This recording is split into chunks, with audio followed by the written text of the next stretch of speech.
I am the Tofu Golem. Please enjoy the video. You begin by preparing only what matters: canvas, layer choice, and the slash fill tool, no extra menus. Choose a brush width and angle that matches the texture you want, then set opacity to control overlap.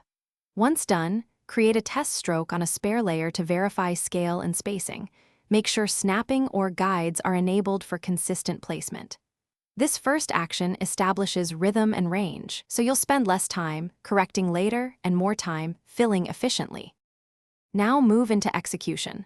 Work in parallel passes, maintaining a steady hand and consistent spacing between slashes. Vary the angle or pressure every 3 to 5 strokes to avoid mechanical repetition, and blend passes by slightly adjusting opacity. Once a region is covered, switch to a soft eraser or mask to refine edges. Make sure to zoom in for seams. If you need depth, add a low opacity second pass with a darker tone. This builds realistic density. To finish, merge a copy of your filled layers and evaluate overall texture and contrast. Make minor color balance or blend mode tweaks to integrate the fill. If you see banding or hard seams, apply a very subtle blur and reintroduce sharp detail on a top layer. Troubleshooting. If gaps or uneven density appear, use short, targeted slashes at 100% opacity to patch.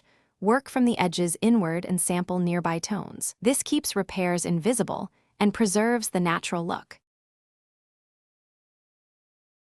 Thanks for watching. Consider subscribing if we helped you today.